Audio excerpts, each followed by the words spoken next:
بسم اللہ الرحمن الرحیم۔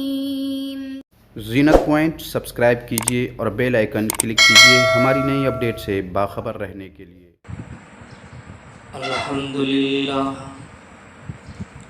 الحمدللہ وکفا وسلام علی عبادہ الذین اصطفی، اما بعد فاعوذ باللہ من الشیطان الرجیم، بسم اللہ الرحمن الرحیم۔ ام تريدون ان تسألوا رسولكم كما سئل موسى من قبل ومن يتبدل الكفر بالإيمان فقد ضل سواء السبيل۔ صدق الله مولانا العظيم وصدق رسوله النبي الكريم، ونحن على ذلك لمن الشاهدين والشاكرين، والحمد لله رب العالمين۔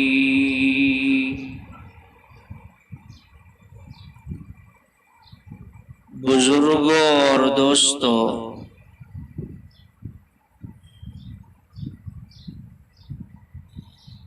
سورہ بقرہ کی ایک اور آیت نمبر 108 آپ کے سامنے پڑھی گئی۔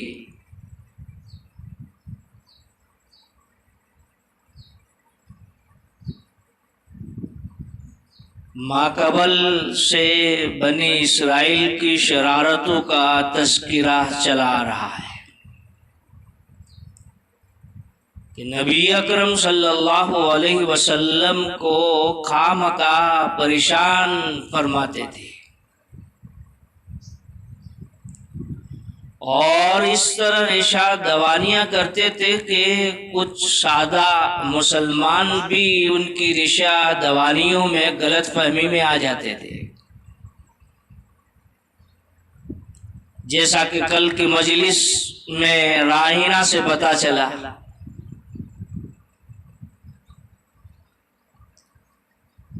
تقریباً یہ 25ویں ان کی شرارت ذکر کی گئی ہے، اس سے پہلے 24 شرارتوں کا تذکرہ کیا، بنی اسرائیل کی شرارتوں کا تذکرہ کیا۔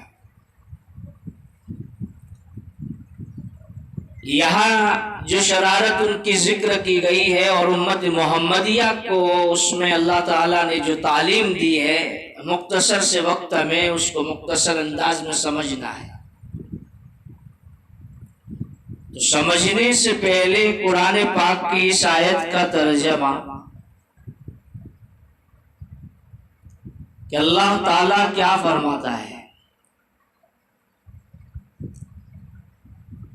ام تريدون ان تسألوا رسولكم، کیا تم مسلمان بھی چاہتے ہو کہ سوال کرو اپنے رسول سے،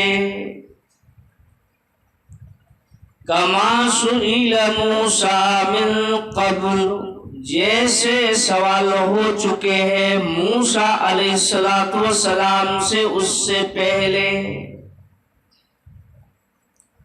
وَمَن يَتَبَدَّلِ الْكُفْرَ بِالْإِيمَانِ، اور جو اختیار کرے گا کفر کو ایمان کے عوض، فَقَدْ ضَلَّ سَوَاءَ السَّبِيلِ، تو وہ بہکا سیدھی راہ سے، وہ بھٹک گیا سیدھے راستے سے۔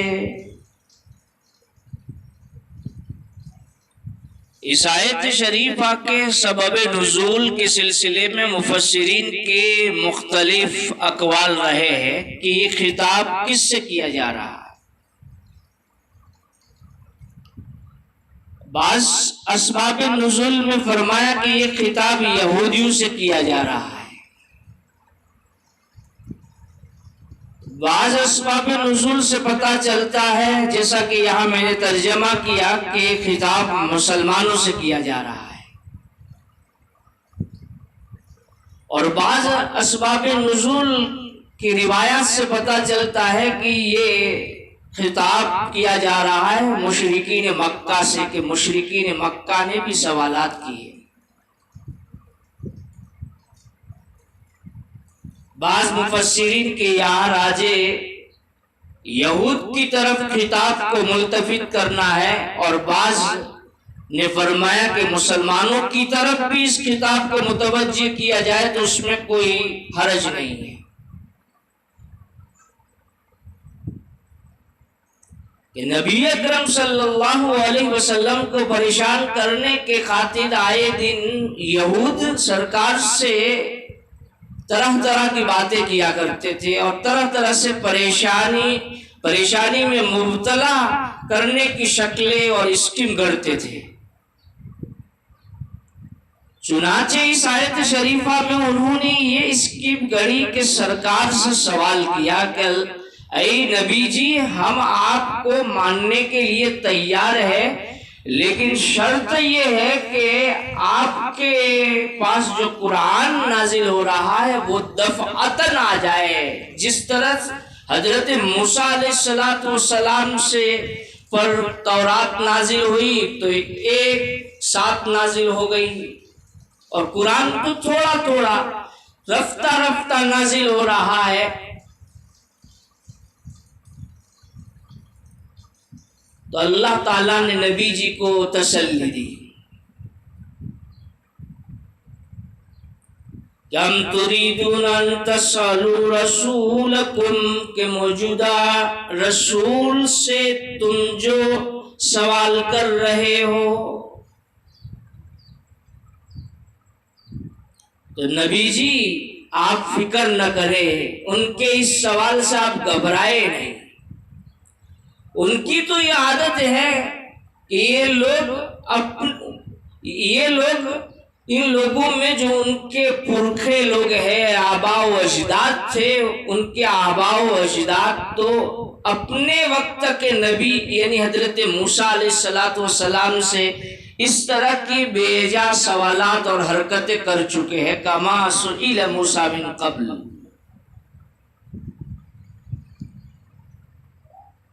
تو اس وقت کے لوگوں نے موسیٰ علیہ السلام سے سوال کیا تھا، ارنا اللہ جہرا، ہم آپ کو مانیں گے اس وقت جب تک کہ اللہ کا دیدار نہ کر لے ہم اپنی آنکھوں سے دنیا میں۔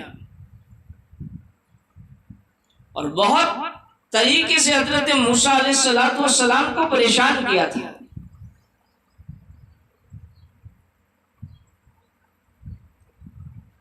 اور اگر اس کتاب کو مسلمانوں کی طرف متوجہ کیا جائے تو یہود کے سمجھانے سے جو بیچارے بولے بالے تھے وہ کچھ مسلمان باتوں میں آ جاتے تھے اور نبی جی سے سوال کرتے تھے، تو تہدیداً اور تنبیہاً اس آیت شریفہ میں روک دیا گیا۔ کتب حدیث کے اندر اس طرح کے واقعات آئے کہ جو کچے تھے، ابھی جو اسلام میں داخل ہوئے تھے، انہوں نے اس قسم کے سوالات کیے۔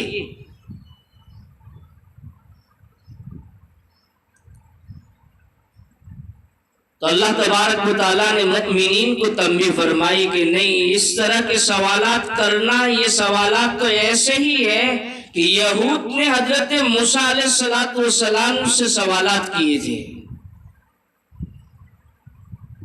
کتب حدیث میں ایک واقعہ ذکر کیا گیا کہ ایک غزوہ کی واپسی پر بعض صحابہ نے دیکھا کہ ایک درخت ہے جس کو ذات انوات کہتے ہیں، اس درخت کو مشرکین متبرک سمجھتے تھے اور اس درخت کے پاس اپنے ہتھیار اسلحہ رکھتے تھے۔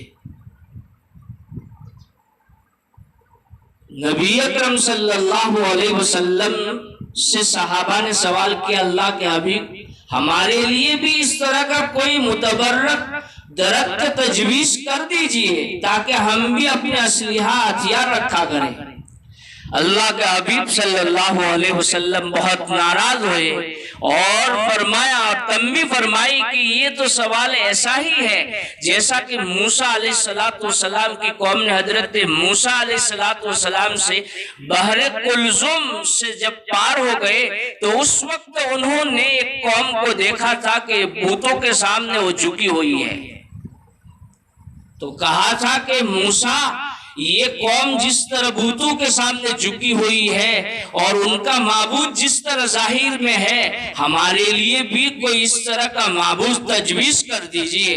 حضرت موسیٰ علیہ السلام نے ٹوکا اور روکا کہ اللہ کے بندو، بحر کلزم کی سے پار ہو کر کے اللہ کی قدرت کا کرشمہ دیکھ کر کے تم ابھی آ رہے ہو اور اس طرح کا بھیجا سوال کر رہے ہو۔ نبی اکرم صلی اللہ علیہ وسلم نے صحابہ کی جو تربیت فرمائی تھی وہ اس انداز کی تربیت تھی کہ وہ بیجا سوالات نہیں کرتے تھے۔ اس لیے نبی اکرم صلی اللہ علیہ وسلم نے امت کو ہدایت دی کہ بیجا سوالات نہ کیے جائیں، کہ جو سوال کی کوئی غرض نہ ہو، جو سوال عنادن ہو، حسدن ہو، تنقیزن ہو، نفرت کے خاطر ہو، تو یہ تمام کے تمام سوالات انسان کے لیے وبال بن جاتے ہیں اور اس شخص پر حدیثوں کے اندر لعنت کی گئی ہے۔ اسی لیے نبی اکرم صلی اللہ علیہ وسلم نے فرمایا اللہ تبارک و تعالیٰ قیل و قال کو، کثرت سوال کو اور اضاعت مال کو پسند نہیں فرماتے ہیں۔ تو امت کو اور امت کے طبقات کو آج کثرت سوال سے بچنے کی ضرورت ہے۔ خاص طور پر نوجوان موبائلوں کے اوپر بیجا ایک دوسرے کے اوپر میسج کر کے، ایک دوسرے کے اوپر بیجا سوالات بھیج کر کے اپنا قیمتی وقت ضائع کر رہے ہیں۔ ان کا یہ قیمتی وقت اللہ کے ذکر میں، اللہ کی یاد میں لگانا چاہیے تھا۔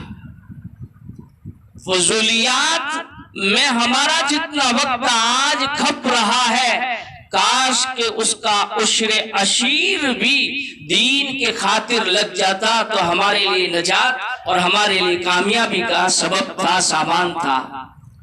تو آج کی مجلس کا پیغام اور اس آیت شریفہ کا پیغام امت محمدیہ کے نام یہ ہے کہ قیل و قال اور کثرت سوال سے اپنے آپ کو بچائیں، دین کے بارے میں بھی قیل و قال اور کثرت سوال نہ کرے۔